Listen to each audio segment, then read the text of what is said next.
वइदा कालूहुम अव्वज़नूहुम युखसिरून, जब वज़न करके या तोल करके या नाप करके देना हो, युखसिरून कुछ ग्राम, कुछ मिलीग्राम, कुछ मिलीमीटर कम तोल कर कम नाप कर देते हैं।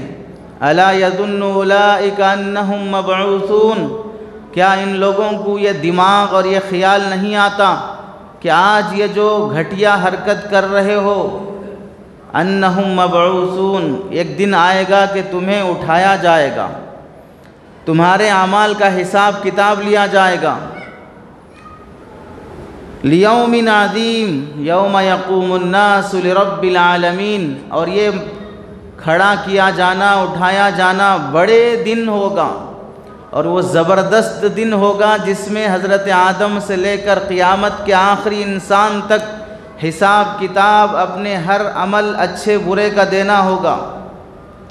यौम यक़ूमुन नासु लिरब्बिल आलमीन, और उस दिन जो अदालत चलेगी, जो इंसाफ कायम होगा, वो अल्लाह रब्बुल इज़्ज़त की अदालत का इंसाफ होगा।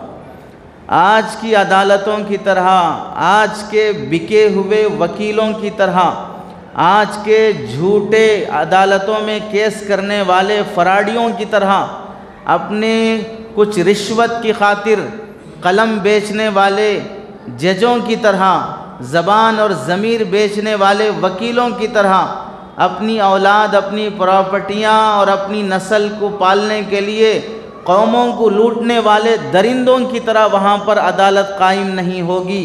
वहाँ पर अदालत में सिर्फ़ और सिर्फ एक अल्लाह की ज़ात फ़ैसला करने वाली होगी, और बदआमालियों के बारे में अच्छा बुरा जो कुछ भी गवाही देना है, वो इंसान के ख़ुद आमाल और उसके आज़ा गवाही देंगे।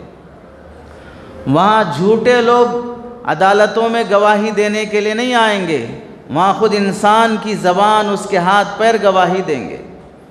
इसमें अल्लाह रब्बुल इज़्ज़त वैलुल लिल मुतफ़्फ़िफ़ीन, धोखा देने वालों के लिए हलाकत और बर्बादी है। एक हलाकत और बर्बादी जिसे अल्लाह हलाकत कहते हों, एक है हम बोलना भी बर्बाद हो गया बंदा, लूट गया बंदा, तो ये हमारी हिसाब से लूट जाने का मतलब ये है कि पहले ज़ाती मकान था, अब बेचकर किराए की मकान में आ गया। पहले अच्छी गाड़ी, अच्छे कपड़े, हाई फाई रहता था, अब सादे सीधे मामूली रह गया, तो हम ये कहेंगे कि लूट गया, बर्बाद हो गया। लेकिन अल्लाह जिसे लुट गया, बर्बाद हो गया फरमाते हैं, वो दुनिया की चंद ठीकरियों का लुट जाना नहीं है, आखिरत के हिसाब से जन्नत लुट गई और जहन्नम में चला गया, उसे कहते हैं लुट जाना।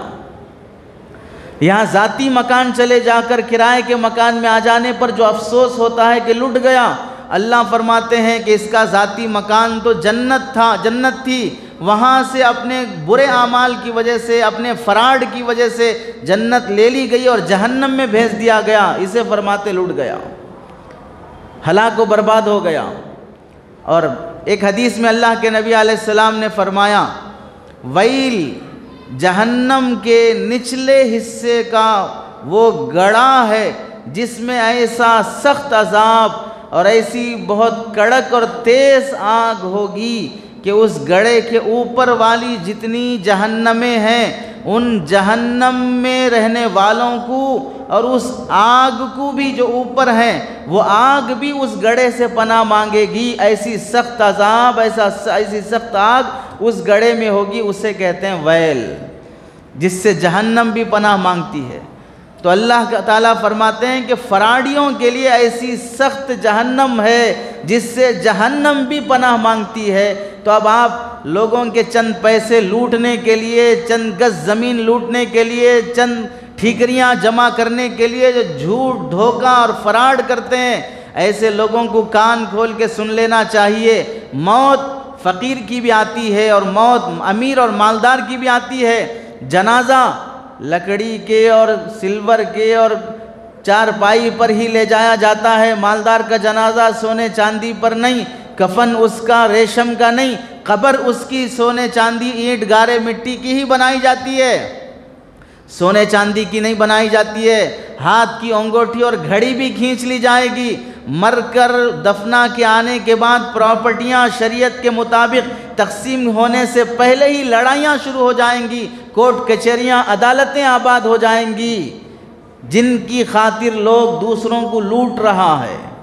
दूसरी आयत में अल्लाह रब्बुल इज़्ज़त इरशाद फरमाते हैं, सूरह नाम की आयत, औफुल कैल वल मीज़ान बिल क़िस्त, नाप तोल कर देना हो या पैमाने के ज़रिए से ग्राम, मिलीग्राम, लीटर, मिलीलीटर, सेंटीमीटर, जिस तरीक़े से भी देने का रिवाज हो, पूरा पूरा दिया करो, इंसाफ के साथ दिया करो।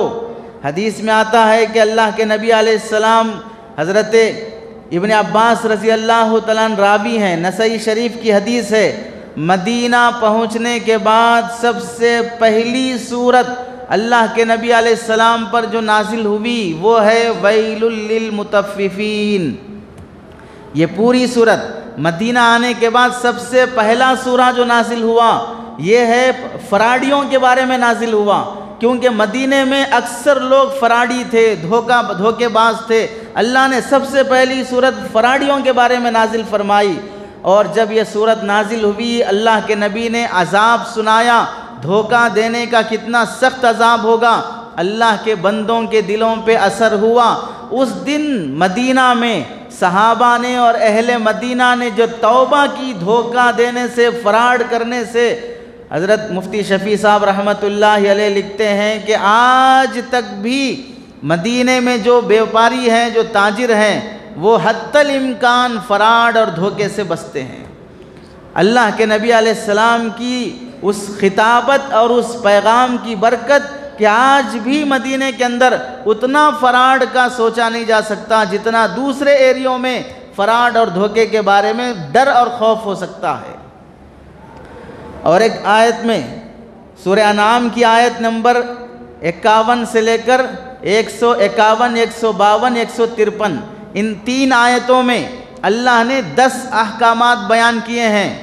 कुल तालो अत्लु मा हर्रमा अलैकुम रब्बुकुम अल्ला तुशरिकू बिही शैअन व बिल वालिदैनि इहसाना।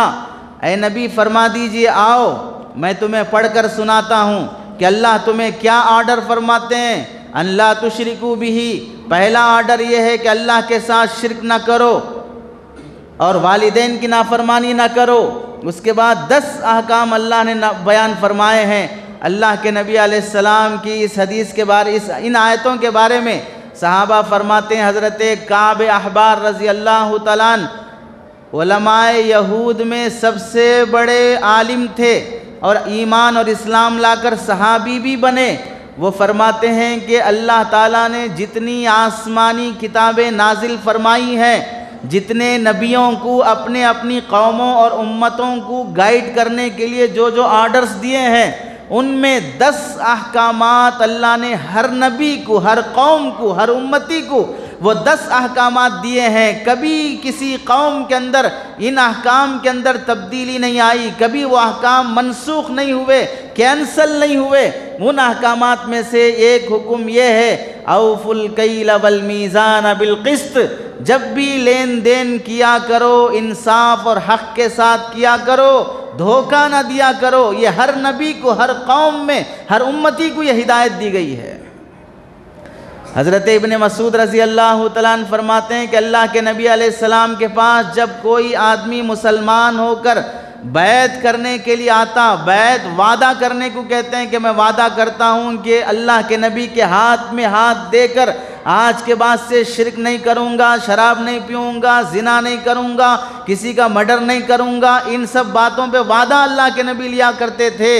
ऐसे ही अल्लाह के नबी फरमाया करते थे, जो आदमी मुझसे हाथ में हाथ देकर ये वादा कर ले कि कुरान मजीद की इन 3 आयतों के बारे में जो सूरह अनाम की आयत नंबर 151, 52, 53, इनमें 10 अहकामात अल्लाह ने दिए हैं, इन पर मुझसे वादा कर ले, तो मैं उससे वादा करता हूँ कि उसकी ज़िंदगी के अमल का अजर अल्लाह उसे क़ियामत के दिन पूरा पूरा देगा। उसकी नेकियों में से एक नेकी भी कम नहीं की जाएगी, क्योंकि ये 10 अहकामात ऐसे हैं जिससे इंसानी समाज इंसान बनकर रहता है।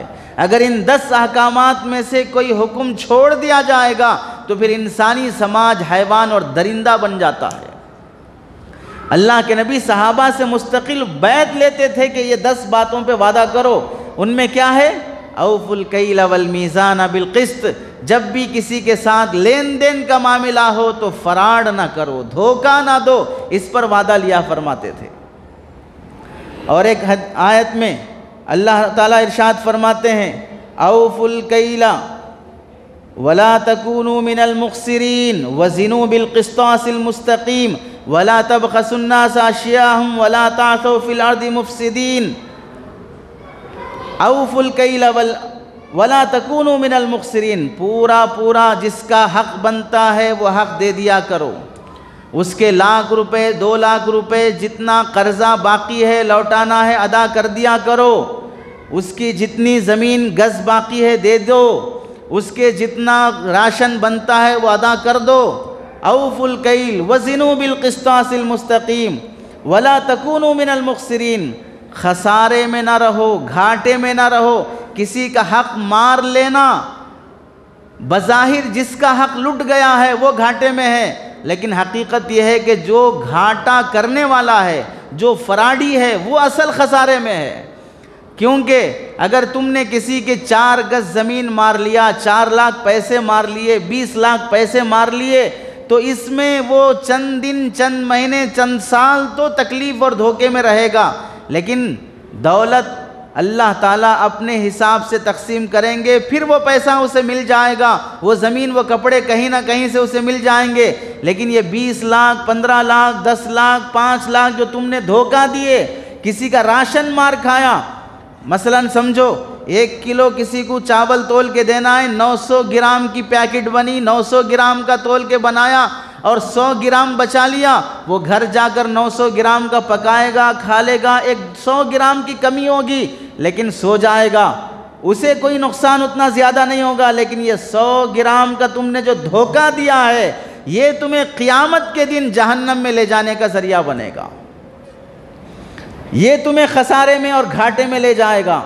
तुमने बचाए 100 ग्राम, लेकिन तुमने अपनी जन्नत का सौदा कर लिया है। वला तकूनू मिनल मुख्सिरीन वज़िनू बिल क़िस्तासिल मुस्तक़ीम, इंसाफ वाली तराजू के साथ तोल कर दो। आज अदालतों में जज बिका हुआ है, वकील बिका हुआ है, पुलिस बिकी हुई है, और इन सब के पास जाने वाले झूठे धोखेबाज भी अपना ज़मीर, अपना ख़ानदान, अपनी नस्ल हराम की बनाकर लेके जाते हैं। ये सब फराडियों का एक ग्रुप कल क़ियामत के दिन अल्लाह के सामने उल्टे अजाब में जहन्नम में लटकाया जाएगा।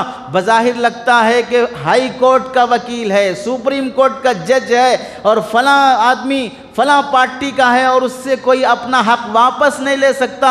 उसका बाप एमएलए है, उसका बाप कॉरपोरेटर है, उसका भाई फला है। लेकिन काल खोल के सुन लो, ये दुनिया की रंग रौनक, ये दुनिया की रंग रैलियाँ, ये सब चंद दिन की खातिर है। कफन हर एक का सादा कपड़ा ही होता है। मरने के बाद सबसे ज़्यादा इनको वो अजाब दिया जाएगा जो माल के हक़ में खियानत और धोखा करते हैं। वला तकूनू मिनल मुख्सिरीन वला तबख़सुन्नास अशियाहुम, लोगों को उनके माल के बारे में फ़राड न करो, कमी ज़्यादती न करो। वला तासौ फ़िल अर्दि मुफ़सिदीन, और अल्लाह फरमाते हैं कि ज़मीन के अंदर फ़साद बर्पा करने वाले न बनो। क्या मतलब? जब कोई आदमी किसी को धोखा देता है तो धोखा देने के बाद मज़ा तो आता है कि मैंने 1000 रुपये की चीज़ 2000 में बेच दिया, मैंने 100 ग्राम होना चाहिए था, 1 किलो होना चाहिए था, 850 900 ग्राम करके बेच दिया, सामने वाले को पता भी नहीं चला। अच्छा फ्रूट, अच्छी सब्ज़ी, अच्छा माल, अच्छा चावल देना था, मिलावट करके दे दिया और मेरी दुकान धूम से चल रही है, मेरा कारोबार चल रहा है। 1 साल से दूसरे साल तक मेरे बिजनेस का टर्नओवर लाखों से करोड़ों में हो गया, मिलियन से बिलियन में हो गया। इसमें खुशी तो महसूस होती है, लेकिन अल्लाह फरमाते हैं तुम्हारी इस हरकत से लोगों में फसाद मचेगा। कैसे? जो धोखा खाया हुआ है उनमें से हर आदमी शरीफ नहीं होता, हर आदमी धोखा खाने के बाद खामोश नहीं बैठता, हर आदमी अपना माल लूट जाने के बाद छोड़ो, लूट लिया है तो लूटने दो, कल क़ियामत के दिन वसूल करेंगे, इस नीयत से खामोश बैठने वाले नहीं होते। बास अगर तुम शेर हो तो वह सवा शेर होंगे, तुम अगर बाप हो तो वो बाप के बाप होंगे, तुम गधे हो तो वो गधे का बाप होगा, तुम उसे लाख रुपए का धोखा दिए हैं वो तुम्हें करोड़ का धोखा देगा। जब धोखा देकर तुम खुश होते हो, एक दिन ऐसा आएगा कि तुम्हें जब मार पड़ेगी और जूते पड़ेंगे तो उस दिन 7 तबक जहन्नम के याद आ जाएंगे। अब वो धोखा खाने वाला तुम्हारे से लाख, 2 लाख, 4 लाख का ही खाया है, लेकिन धोखा खाने के बाद इंसान जब उससे पैसे उसूल नहीं कर सकता कि अब उससे 4 लाख, वो 15 लाख, वो 20 लाख आना मुश्किल है, तो अब वो दुश्मनी पाल कर उसके पैसे के पीछे नहीं, उसकी जान के पीछे पड़ जाता है कि पैसे मिले नहीं मिले, लेकिन मैं इसे जीने नहीं दूंगा, लेकिन मैं इसे जीने नहीं दूंगा। अब वो ग्रुप बनाता है, गैंग बनाता है, नौजवानों को तैयार करता है, कहीं उसकी बेटी का किडनैप, कहीं उसके बेटे का किडनैप, कहीं उसके घर पर हमला, कहीं अकेले में मिल गया तो मर्डर कर देना। ये सब दंगा मचता है किसकी वजह से? तुम्हारे उस फ्रॉड की वजह से, तुम्हारे उस धोखे की वजह से। हज़रत मूसा अलैहिस्सलाम को अल्लाह ताला ने जो वही नाजिल फरमाई, उसमें से एक वही ये भी नाजिल फरमाई कि मूसा जो धोखा देगा, जो जैसा करेगा उसको वैसा मिलेगा, वो पाएगा। हज़रत मूसा अलैहिस्सलाम ने दोबारा उसकी वजाहत तलब फरमाई तो अल्लाह ताला ने फरमाया उस कुएं के पास जाकर थोड़ी देर बैठ जाओ। कुएं के पास बैठ गए, एक शख्स आया, कुएं से अपना पानी पिया, शहज़ादा था, उसके हाथ में सोने चांदी की अशरफियों की थैली थी, वो बाजू रखकर पानी पिया, भूल कर चला गया। दूसरा शख्स आया, वो पानी पिया, देखा यहाँ पर अशरफियाँ रखी हुई हैं, लेकर चला गया। जाने के बाद वो पहला वाला शख्स, उसे याद आया कि मेरे पैसे वहीं रह गए, वापस आया, देखा कि ये गरीब आदमी है, प्यासा है, वो पानी पीकर लेटा हुआ है। वो पहला शख्स आया और उसको लात मार कर उठाया कि बताओ मेरे पैसे कहाँ हैं। उसने कहा मैं तो यहाँ पैसे देखा ही नहीं हूँ, मैं जानता ही नहीं कि भाई यहाँ पर पैसे थे, मैं तो गरीब आदमी हूँ, अभी आकर लेटा हूँ। तो उसने कहा नहीं, तू झूठ बोल रहा है, तू धोखा दे रहा है। उसने गुस्से में आकर तलवार निकाली और उसे कत्ल कर दिया। ताज्जुब हो रहा है कि पैसा छोड़ के जाने वाला शहजादा है, लेके जाने वाला दूसरा है, लेकिन बेचारा गरीब आदमी बिला वजह के जान चली गई। तो हज़रत मूसा अलैहिस्सलाम को अल्लाह ताला ने वही से फरमाया जो छोड़ कर गया है शहजादा या मालदार शख्स, इसके बाप ने धोखे से जो लेकर गया है उससे पैसा लूटा था, तो वो लूटने वाला इसके बाप से उसूल नहीं कर सका, लेकिन इंसाफ मेरे पास मिलता है, तो बाप उसका भी मर गया, बाप इसका भी मर गया। अब बेटे को जो दौलत आई, उस दौलत को बेटा एक जगह भूल गया, और जिससे फराड हुआ था, जो धोखा खाया था, उसके बेटे को वो दौलत मैंने दिला दी है। बाप ने बाप को धोखा दिया था, लेकिन बेटों को अल्लाह ने इंसाफ दिला दिया। ये हो गया मसला। और जो मर गया है, इसके बाप ने, ये जो छोड़ कर गया है पैसा मालदार, इसके बाप को कत्ल किया था, और इसका बाप उससे बदला तो नहीं ले सका, लेकिन अब उसके बेटे को कत्ल कराकर मैं इसके बाप का बदला लिया हूँ। तो कत्ल चाहे किसी का भी करो, नस्ल में चलेगा। फराड चाहे किसी को भी करो, तुम्हारी नस्ल में चलेगा। आज तुम फराड करके ज़ाती मकान बना लिया, मलगी बना लिया, अपना बिजनेस बढ़ा लिया, ये बिजनेस छोड़ के दूसरा बिजनेस, 1 से 2 मकान, 1 से 2 मलगियाँ, एक जगह से दूसरी जगह पर मुंतकिल शिफ्ट हो गए धोखा देकर। ये एरिया में 5 करोड़ का धोखा दिया, 3 करोड़ का धोखा दिया, 20 लाख का धोखा दिया, और छोड़कर किसी और जगह चला गया। याद रखो, और जगह नहीं, कब्रिस्तान में चले जाओ, दरिया में बह जाओ, हवाओं में उड़ जाओ, पहाड़ों में गुम हो जाओ, जंगलों में बिखर जाओ, लेकिन अल्लाह ताला तुम्हें पकड़कर तुम्हारी नस्ल को या तो बदला देंगे, या कल क़ियामत के दिन तुम्हें जहन्नम का सख्त अज़ाब देंगे। याद रखो, इबादत हमारे लिए फ़र्ज़ का दर्जा है, लेकिन इबादत की हिफाजत भी फ़र्ज़ का दर्जा है। नमाज, रोज़ा, ज़कात, कुर्ता पैजामा, दाढ़ी, टोपी, तबलीग, फ़लाँ खानका, ये सब इबादत हैं, इनसे हमारी इस्लाह है, ये हमारा ज़रिया आखिरत है, ये होना चाहिए, लेकिन इसके साथ इनकी हिफाजत भी ज़रूरी है। दाढ़ी को धोखे का ज़रिया ना बनाओ, मुसलमान होने को, मुसलमानी के लेबल को फराडी का ज़रिया ना बनाओ। कि देखते ही कोई आदमी भोला बनकर तुम पर उम्मीद कर ले, भाई ये साहिब कैसा धोखा दे सकते, ये कैसा फ्रॉड कर सकते, ये तो नेक आदमी दिख रहे हैं, इनकी गुफ्तगू, इनकी बोलचाल, इनकी बात से तो लगता है कि अल्लाह से बहुत डरने वाले हैं।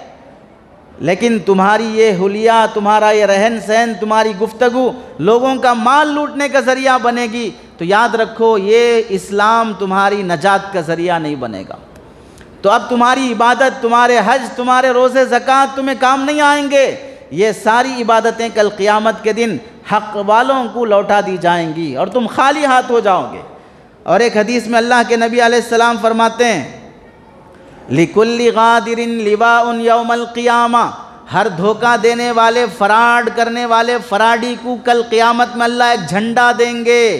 युनसबु फी इस्तिही, वो झंडा उसकी सूरीन में गाड़ा जाएगा और सब दुनिया वालों को दिखाया जाएगा कि ये देखो, इसने इस बेटे को, इसने इस ख़ानदान को, इसने इस कौम को धोखा दिया था। झंडे पर लिखा होगा, तिरंगा का झंडा जैसा रहता है वैसा झंडा गाड़ा जाएगा सूरीन के पास, और फिर उस पर लिखा होगा ये इसका नाम, ये इसके बाप का नाम ये है, इसने फलां फलां को धोखा दिया था। वो तो अज़ाब जहन्नम का बाद में होगा, लेकिन उससे पहले ही पूरे मैदान हश्र में इसकी और इसके ख़ानदान की बेइज्जती होगी कि फराडी है। और इसका अज़ाब क्या होगा, वो तो दुनियादार देखते ही समझ जाएंगे कि भाई जब हिसाब किताब शुरू होने से पहले ही ऐसा धोखा दिया जा रहा है, ऐसा उसके साथ बदतमीज़ी के उसके अज़ाब दिया जा रहा है, तो हशर के बाद क्या होगा, फैसले के बाद क्या होगा। वयुअरफ़ु बिही, और एक हदीस में है वो जाना पहचाना ही जाएगा अपने फराड की वजह से, वो जाना पहचाना ही जाएगा लोगों में अपने फराड की वजह से। और जो जितना फराडी होगा उसके सूरीन में वैसा झंडा गाड़ा जाएगा। अब आप समझ लीजिए कि अल्लाह ताला कितना सख्त नाराज़ होते हैं इस बात पर कि मैदान हश्र में अजाब से पहले ही ऐसी जगह पर झंडा गाड़ देना जहां पर शर्म से डूब मरे आदमी, अगर चलते हुए किसी की पैंट या किसी का कुर्ता पीछे की तरफ से फट जाए तो आदमी शर्मिंदा और रुस्वा हो जाता है, लेकिन अल्लाह कल क़ियामत में वही झंडा गाड़ेंगे तो क्या हाल होगा।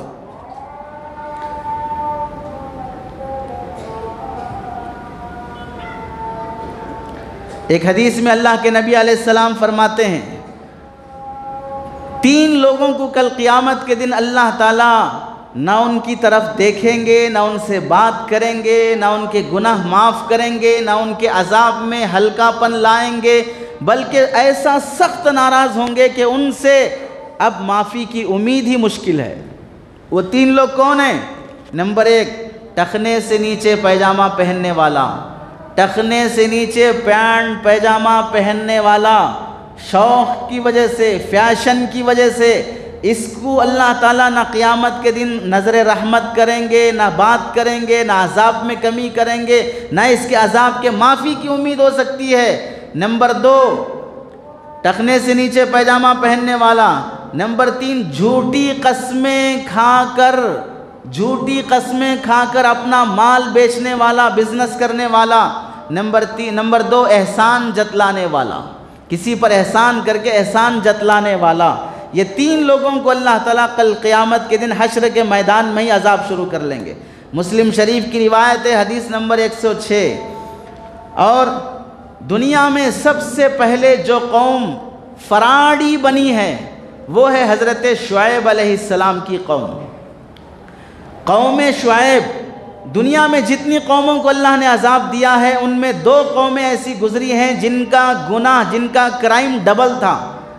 एक हज़रत लूत अलैहिस्सलाम की कौम, दूसरी हज़रत शुएब अलैहिस्सलाम की कौम। ये दोनों कौमों का क्राइम डबल था। एक अल्लाह की भी नाफरमानी करते थे कुफ्र और शिर्क के ज़रिए से, और दूसरा बंदों को भी लूट मार किया करते थे, उनके हुकूक भी पामाल करते थे। कौम शुएब हज़रत शुएब अलैहिस्सलाम को अल्लाह के नबी जब भी याद फरमाते तो क़तीबुल अंबिया, नबियों में सबसे ज़्यादा फसाहत, बलागत, पुरजोश तकरीर का मलका जिसे अल्लाह ने दिया था वह हज़रत शुएब अलैहिस्सलाम को दिया था।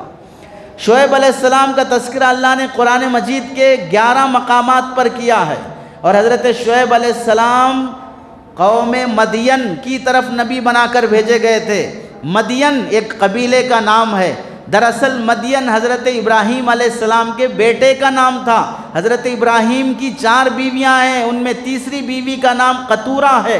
कतूरा का बेटा मदियन है। मदियन ने उस एरिए को आबाद किया था, तो उसके नाम से ये नाम रखा गया, कौम मदियन। उस कौम की तरफ हज़रत शुएब अलैहिस्सलाम को नबी बनाकर भेजा गया था। इस कौम के जो क्राइम थे उनमें 3 बड़े बड़े गुनाह थे। एक कुफ्र और शिर्क करना, दूसरा नाप तोल में कमी करना यानी धोखा देना, फ्रॉड करना, तीसरा गुनाह था इनका लूट मार करना, यानी जैसे आजकल बहुत से शहरों में हफ्ता वसूल करना रहता है, नाहक तरीके से फला गुंडे का फला रौडी का एरिया है, यहाँ पर जो भी बिजनेस करेगा भत्ता वसूल करेगा, हफ्ता वसूल करेगा। ये हफ्ता वसूल करने की आदत सबसे पहले कौम शुएब ने शुरू की थी। अल्लाह को ये गुनाह इतना सख्त नापसंद हुआ कि हज़रत शुएब अलैहिस्सलाम ने उनके कुफ्र पर मेहनत के साथ साथ कि ये कुफ्र से तौबा करें, ये फ़राड से भी तौबा करें। 10 मकामात पर हज़रत शुएब अलैहिस्सलाम ने बेहतरीन अंदाज में नसीहत फरमाई। तो उनके जालिम दरिंदों ने ये कहा, या शुएब अस्सलातुका तअमुरुका अन नत्रुका मा नफ़अलु, ऐ शुएब क्या तुम्हारी नमाज इस बात का हुक्म करती है कि हम छोड़ दें जो कुछ भी हम कर रहे हैं, हम माल के बारे में, ज़िंदगी के बारे में, बिज़नेस के बारे में, हम जैसा भी चल रहे हैं तुम्हारे नमाज की, तुम्हारे तकवे की, तुम्हारी हिदायत की हम छोड़ देंगे? ये सब मौल साहबों के बातें हैं, मस्जिद में अच्छी लगती, बोलने अच्छी लगती, मार्केट में अच्छी नहीं लगती हैं। हज़रत शुएब अलैहिस्सलाम की भी ऐसी बेइज्जती की गई थी, उनकी बात को ऐसे ही लेने से इग्नोर किया गया था। तो हज़रत शुएब अलैहिस्सलाम जब तंग आ गए, अल्लाह की तरफ से इशारा मिल गया कि ये कौम सुधरने वाली नहीं है, फ़राड से तौबा करने वाली नहीं है, बद्दुआ करके निकल गए मक्का मुकर्रमा की तरफ। अल्लाह ने 3 अज़ाबात उस कौम पर नाजिल फरमाए। एक अज़ाब ज़लज़ले का, दूसरा अज़ाब चीख और चिंगाड़ का, ज़लज़ला आया, ज़मीन में धंस गए। फरिश्ते ने आखिर ऐसा चीखा कि उनके दिल और सीने फट गए और मर गए। तीसरा अज़ाब, अल्लाह ने ऐसी गर्मी मुसल्लत की, पानी पे पानी डालो, हवा में रहो, जंगल में रहो, तहखाने में चले जाओ, लेकिन गर्मी से जिया नहीं जा रहा है। आखिर जंगल की तरफ निकल गए, एक बादल आया, लोगों ने समझा कि ये बादल बारिश बरसाएगा। सारी कौम शुएब एक बादल के नीचे जमा हो गई और दुआ करने लगी कि बारिश बरसा, बारिश बरसा आसमान के रब। अब आसमान के रब ने उस बादल से बारिश बरसाने के बजाय आग बरसाई और पूरी कौम वहीं जलकर राख हो गई, पूरी कौम वहीं जलकर राख हो गई। हिजाज से फ़लस्तीन और मिस्र जाते हुए, हिजाज से मशरिक़ की जानिब उस एरिए में मदियन पड़ता है, आज भी वो एरिया जला हुआ नज़र आएगा। अल्लाह ने क्यों नाजिल फरमाया? इस कौम ने लोगों को फ़राड किया और धोखा दिया था।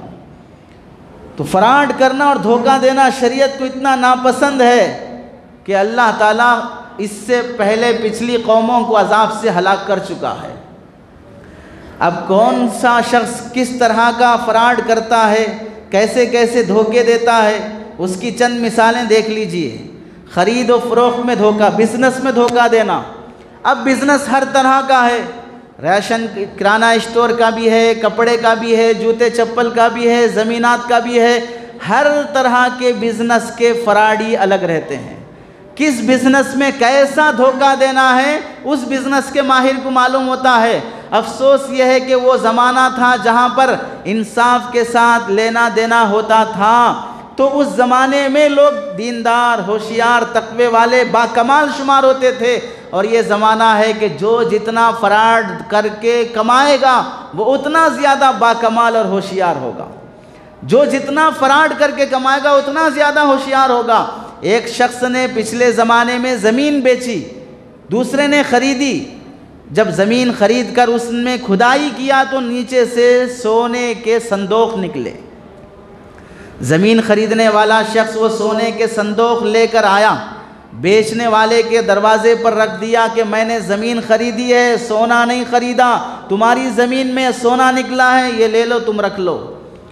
बेचने वाले ने कहा कि अल्लाह के बंदे, जब मैंने ज़मीन बेची है तो ज़मीन में जो कुछ है वो सब मैंने बेच दिया, ये तेरा है, अब मैं नहीं लूँगा। वो बेचने वाला लेने तैयार नहीं, ख़रीदने वाला भी वो सोने के संदूक लेने तैयार नहीं है। बिलाखिर ये झगड़ा हज़रत दाऊद अलैहिस्सलाम के पास पहुँचा कि सोने के संदूक ना बेचने वाला लेने तैयार, ना ख़रीदने वाला लेने तैयार। दोनों का मुकद्दमा हज़रत दाऊद अलैहिस्सलाम ने सुनकर ये फ़ैसला किया, तुम्हारे ख़ानदान में कोई लड़का है, तुम्हारे ख़ानदान में कोई लड़की है, एक का लड़का एक की लड़की है। हज़रत दाऊद ने फ़ैसला किया, दोनों का निकाह कर दो और ये सोना उन बच्चों को दे दो, ये सोना उन बच्चों को दे दो। कैसा ज़माना था कि ज़मीन से सोना नहीं, अब तो फ़लाँ के ज़मीन में मार्बल पत्थर है, फ़लाँ के ज़मीन में मैग्नेट है, फ़लाँ के ज़मीन में फ़लाँ है, और साइंस के ज़रिए से, टेक्नोलॉजी से मालूम हो गया तो बोले बताए बग़ैर उन किसानों की ज़मीन ख़रीद ली जाएगी, उन्हें लूट लिया जाएगा सस्ते दामों पर। मालूम है कि यहाँ पर दो चार साल के बाद शहर बढ़ेगा, कंपनीज आएंगी, यहाँ पर फैक्ट्रियाँ पड़ेंगी, उससे पहले ही उन किसानों की ज़मीन बोले बताए बग़ैर ख़रीद ली जाएगी। और आगे धोखा देने के हर फील्ड के अलग अलग तरीक़े, हर फील्ड में अलग अलग तरीक़े। घटिया माल को भी, घटिया प्रोडक्ट को भी ब्रांड का बताकर बेचना, और नकली और जाली ब्रांड अपने उन कपड़ों पर, सामान पर चस्प कर देना, और ये फ़लाँ कंपनी का है, फ़लाँ माल है, चाइना माल को भी ब्रांड जापान का माल बना के बेच देना। ऐसे धोखे और धोखा देने का तरीक़ा। गोश्त ख़रीदने जाते हैं, कितने ग्राम गोश्त होना, कितने ग्राम हड्डी होना चाहिए, उसूल तय करके गोश्त बेचने वाले को लगाना होगा। अगर बिना हड्डी के ख़रीदोगे या हड्डी के साथ ख़रीदोगे, हड्डी के साथ ख़रीदोगे तो यहाँ लिखा रहे कि 750 ग्राम गोश्त होगा और 250 ग्राम हड्डी होगी। देखने वाला राज़ी है तो लेगा, राज़ी नहीं हो तो नहीं लेगा। किसी को आधा किलो हड्डी दे दिया, किसी को 400 ग्राम दे दिया, जाना पहचान का है तो 200 ग्राम हड्डी दे दिया, किसी को 800 ग्राम लगा दिया। ये धोखा है, ये फ्रॉड है, जब हड्डी और गोश्त की वजाहत नहीं होती है। ऐसे ही सब्ज़ी में ताज़ी दिखने के लिए इतना पानी मारा, इतना पानी मारा कि घटिया सब्ज़ी भी अच्छी दिख रही है, इतना पानी डाला कि हल्का सामान भी वज़नी दिख रहा है, इस वास्ते पानी डाल डाल के उसको ताज़ा बनाया जा रहा है। फ्रॉड करने की, दूध में पानी मिलाने का अंदाज़ा नहीं है कितना दूध है, कितना पानी है। बेचने वाले की जिम्मेदारी है, मैं मिलावटी दूध बेचूंगा या खालिस बेचूंगा। मिलावटी बेचता हूँ तो 1 लीटर में 200 मिलीलीटर में पानी मिलाऊंगा, 300 मिलाऊंगा, कोई वजाहत नहीं होती है, कभी कम मिलाया, कभी ज़्यादा मिलाया। हज़रत अबू हुरैरा रज़ी अल्लाह तआला अन्हु फरमाते हैं दूध बेचने वालों से मुताल्लिक़, जब कल क़ियामत में तुम ये जो फ्रॉड करते हो, इज़ा क़ील लका ख़ल्लिसिल लबना मिनल मा, कल क़ियामत में तुम्हें जन्नत उसी वक्त मिलेगी जब तुम दूध में से पानी अलग करके दिखाओ तो जन्नत मिलेगी, वरना नहीं मिलेगी। तो क्या करोगे? और फ्रॉड करने के तरीक़ों में से लाल मिर्च में ईंट का पाउडर मिला देना, और आला दर्जे के चावल, क्वालिटी के चावल और गेहूं में घटिया दर्जे के गेहूं और चावल मिला देना, घी में आलू कलाकर मिला देना, शहद में शीरा मिला देना, काली मिर्च में पपीते की बीज मिला देना। हर आदमी अपने अपने लाइन का फ्रॉड करते हुए बेचता है। कपड़ा जितने मीटर लिया है उसमें से 1 गज़ 1 सेंटीमीटर भी कम कर देना, ज़मीन कितने गज़ ख़रीदा है उसमें से 1 गज़ ज़मीन भी कम कर देना, ये सब फ्रॉड और धोखे में से है। मज़दूरी, मुलाजिम, नौकर, जॉब करने वाला, होटल में काम करने वाला वेटर, 1 महीना तुम्हारे पास काम किया है, उसकी तनख्वाह मुतय्यन है, वो तनख्वाह टाइम पर ना देना, फिराते रहना, जितनी तनख्वाह और जितनी मजदूरी मुतय्यन हुई उतनी ना देना। क्या करते देखेंगे, कहाँ जाते जाओ देख लेंगे। तनख्वाह वक्त पर ना देना, सैलरी कम करके देना। हज़रत थानवी ने लिखा है कि अगर किसी नौकर को अपने पास रखने के लिए सैलरी के साथ खाना भी मुतय्यन हुआ था कि तुम्हें 2 वक्त का खाना देंगे, अगर वो खाना भी अच्छा अच्छा बोटी वोटी सब तुम खाकर बचा हुआ अपने नौकर को देते हो, तो ये भी तत्फीफ और फ्रॉड में से है। तो कल क़यामत में इसके बारे में भी तुमसे पूछा जाएगा। जब खाना देना भी मुतय्यन हुआ है तो वही खाना देना होगा जो सब खाते हैं, बचा हुआ खाना देना भी फ्रॉड में दाखिल होगा। और फ्रॉड की किस्मों में से जॉब के टाइमिंग में अपना पर्सनल काम कर लेना। 8 घंटे की ड्यूटी है, 7 घंटे की ड्यूटी है, उसमें अपने फ़ोन में लगे हुए हैं, घंटों दूसरों से बातें कर रहे हैं, अपना पर्सनल मैटर क्लोज कर रहे हैं, अपनी डील कर रहे हैं। नाश्ते के लिए आधे घंटे का टाइम कंपनी की तरफ से है, 2 घंटे जाके आ रहे हैं। नमाज के लिए 15 मिनट का कंपनी की तरफ से टाइम है, आधा घंटा जाके आ रहे हैं। और बॉस से लड़ रहे हैं कि सुन्नत पढ़ने नहीं देते, दोस्त से बात करने नहीं देते, तालीम में बैठने नहीं देते। तो यहाँ पर क्यों आए हो कंपनी में जॉब करने के लिए? वहीं जाकर तुम बुजुर्गी कर लेते, तिलावत कर लेते। मामले में जितना टाइम तुम्हारे लिए दिया गया है, 8 बजे 9 बजे इंटर होना है, 10 बजे आएंगे, वहाँ पर लिख देंगे मैं टाइम पे आ गया, और सैलरी पूरी वसूल करेंगे। गवर्नमेंट होल्डर्स जितने भी हैं उन सब के लिए ये अजाब है। आम तौर से गवर्नमेंट जॉब करने वाले उसूल की पाबंदी नहीं करते, ना स्कूलों में, ना हॉस्पिटलों में, ना अदालतों में, कहीं पर भी झूठ और धोखे के साथ ही 80% ये तबका जीता है। इस वास्ते हराम उनकी नस्ल में मुंतकिल होते रहेगा। शेखुल हिंद रहमतुल्लाह अलैह, हज़रत थानवी रहमतुल्लाह अलैह के असातिज़ा और उनके मुतालिक लिखा है, मदरसे में काम का टाइम मुतय्यन हो गया कि इतने मिनट इतने घंटे, अगर उसमें कोई दरमियान में मुलाकात करके मसला पूछने के लिए भी आता, बाजू एक कागज़ कलम रख लेते, फ़लाँ तारीख़ में फ़लाँ दिन में इतने मिनट मैं अपने किसी दूसरे आदमी से बात किया हूँ, पूरे महीने के मिनट्स जमा करके दफ्तर में पेश करते कि मेरी सैलरी में से इतना काट कर मुझे बाकिया दिया जाए, क्योंकि इतने मिनट मैंने पर्सनल यूज़ किए हैं। हराम मेरी ज़िंदगी में ना आए, हराम ज़िंदगी में ना आए। मुफ्ती ज़रवली ख़ान साहब रहमतुल्लाह अलैह अपना वाक़या सुनाते हैं। दूध लेने गए या घी लेने गए एक खातून के पास, खालिस घी और खालिस दूध देती है, एक ख़तरा पानी नहीं मिलाती है। उसने हज़रत ने पूछा तुम्हें इससे गुजारा हो जाता है, नफ़ा हो जाता है? उसने कहा नफ़ा हो या ना हो, लेकिन कब्र में अकेले सोना पड़ता है। नफ़ा हो या ना हो, कब्र में अकेले सोना पड़ता है। यहाँ का धोखा कल कब्र में अजाब बन जाएगा। यहाँ के गुजारे की मशक्क़त गवारा है, लेकिन कब्र के अजाब की मशक्क़त गवारा नहीं है। फ़राड देने की सूरतों में पूरे मजमे के सामने इकरार करेगा कि महर इतने हज़ार दूंगा, ज़िंदगी गुजर जाएगी लेकिन महर नहीं देगा, और बीवी पूछ भी नहीं सकती है, ये भी धोखे में दाखिल है। और अल्लाह के नबी ने फरमाया महर दिए बग़ैर मरने वाला और ना देने की नीयत रखने वाला कल क़ियामत के दिन वो बीवी शोहर बनकर नहीं बल्कि ज़ानी बनकर उठाया जाएगा। कल क़ियामत में ज़ानी बनकर उठाया जाएगा। फ़राड देने की सूरतों में 5000 की चीज़ को 4999, 1 रुपये कम। पागल समझते हैं सामने वाले को, 5000 पूरे नहीं लिखेंगे, 4999, ताकि लोग समझे 4000 में मिल रही है। ये भी धोखा है सीधे सीधे। अब वो 4999, 1 रुपये कौन लेना चाहेगा? अट्रैक्ट करने की शक्लें कि सामने वाले को माइल करें अपना माल बेचने के लिए, किसी भी धोखे के ज़रिए से हो। टैक्सी ड्राइवर, ऑटो चलाने वाला, फल फ्रूट बेचने वाला, चुनने का इख्तियार है। अभी चंद फल सेब के चुन के डाले नहीं, उधर से घटिया चुन के डाल देगा और फिर दिखाएगा ताज़ा ताज़ा डाल रहा हूँ, आपके लिए डाल रहा हूँ। आप पुराने कस्टमर, पहली बार भी जाएंगे लेने के लिए, फिर भी कहेगा मौल साहब आप पुराने आदमी हैं बोल के डाल रहा हूँ। मौल साहब को पहली बार देख रहा है, फिर भी बोलेगा पुराने हैं बोल के डाल रहा हूँ।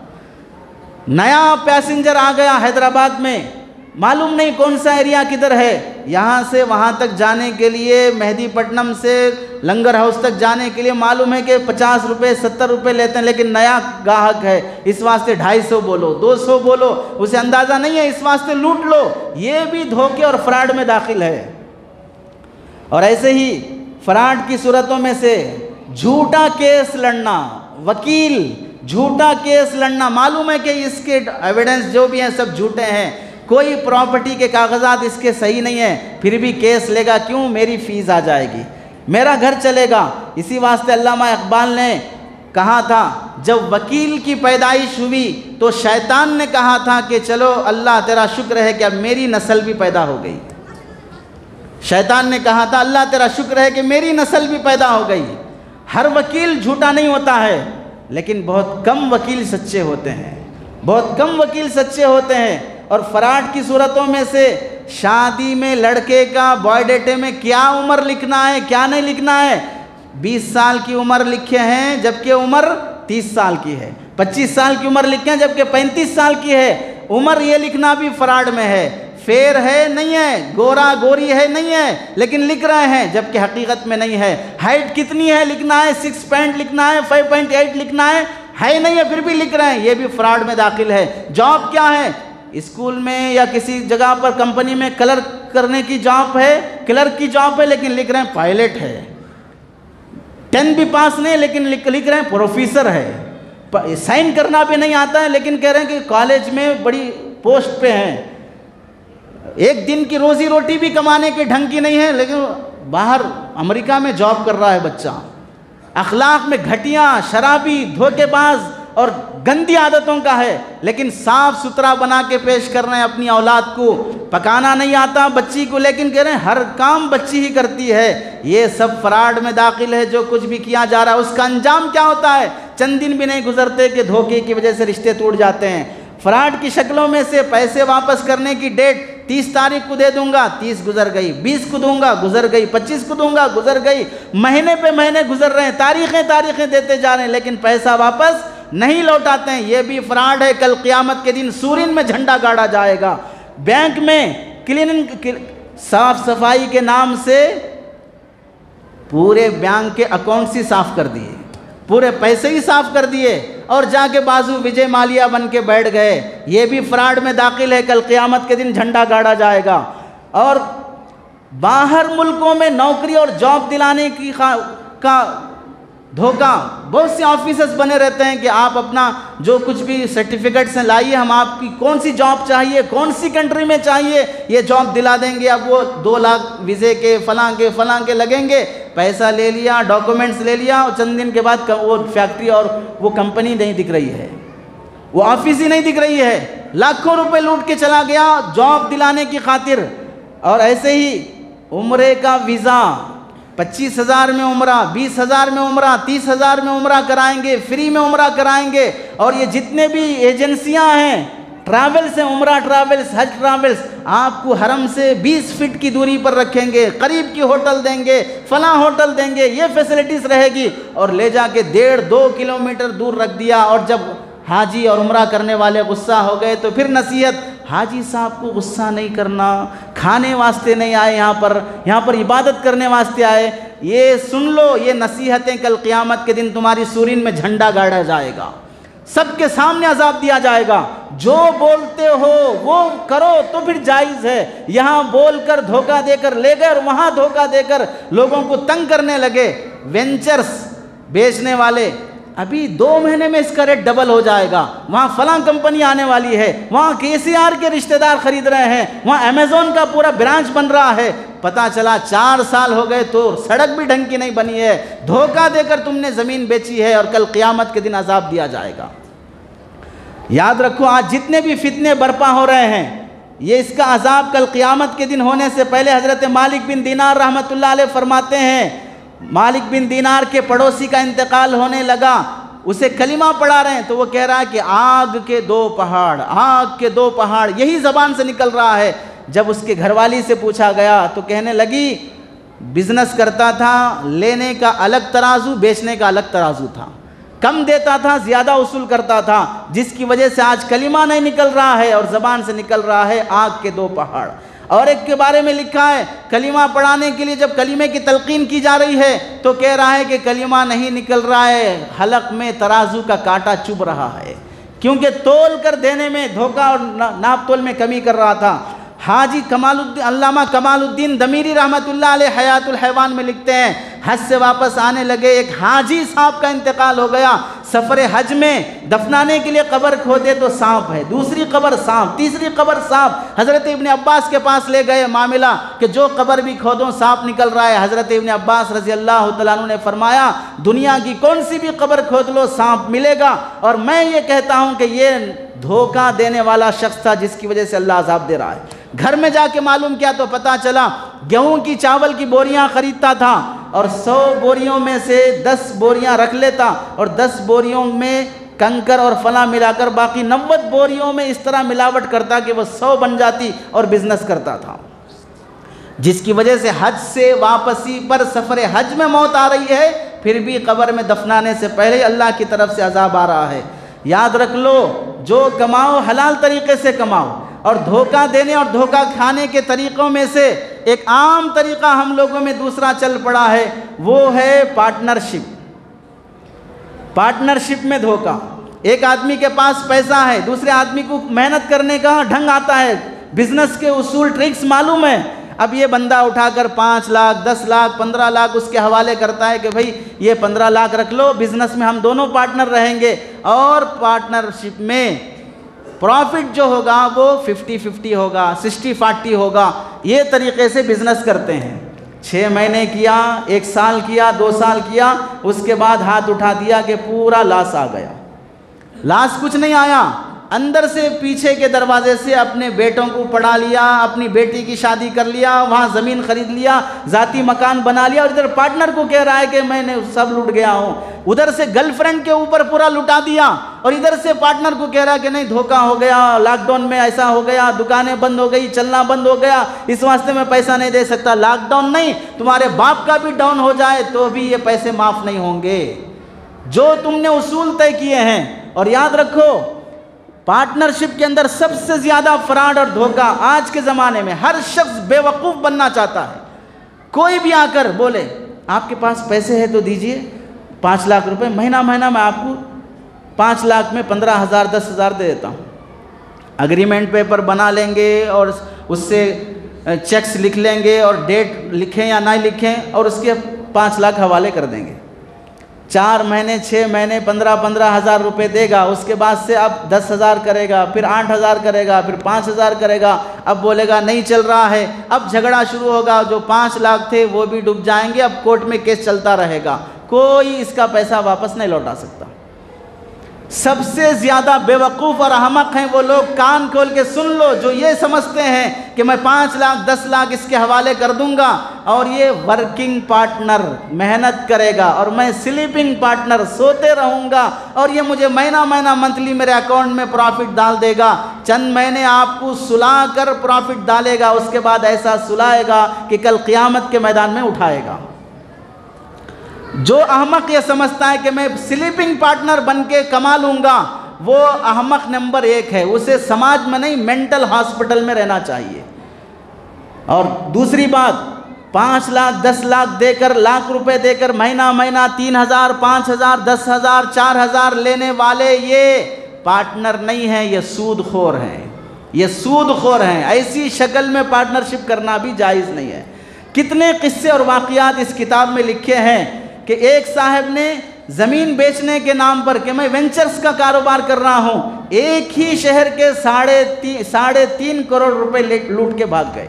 3.5 करोड़ रुपए एक ही शहर के ज़मीनात में इन्वेस्ट करने के नाम पर धोखा। आसिफ नगर का ही किस्सा, एक साहब ने अपने घर के 95 लाख रुपए एक साहब को दिए हैं कि आप मेरे को पार्टनर बना लो वेंचर्स में। बाद में पता चला उनका ना नाम है ना एग्रीमेंट है, अब केस चल रहा है, एक पैसा वापस करने के लिए तैयार नहीं है।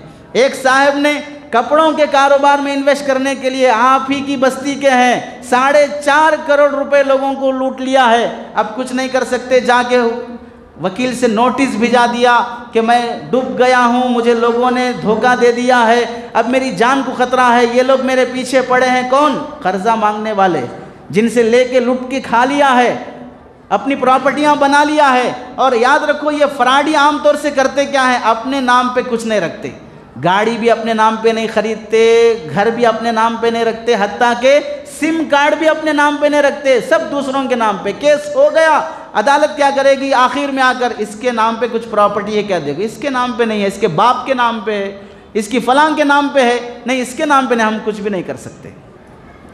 पहले ही से पूरे प्लानिंग के साथ फ्रॉड किया जाता है। और एक साहब ने मोबाइल के कारोबार में इन्वेस्ट करने के लिए दीनदारी के लेबल भी हैं, मैं जमात में भी जाता हूँ, मैं तबलीग में बैठता हूँ, मेरा बुज़ुर्गों से भी ताल्लुक़ है, मेरा मौल साहबों से भी ताल्लुक़ है, ये सब मस्के की बातें होती हैं। देखो दावत व तबलीग, उलमा की सोहबत, खानकाहों की ज़िंदगी बड़ी अच्छी ज़िंदगी है, जीना तो इन्हीं के कदमों में चाहिए।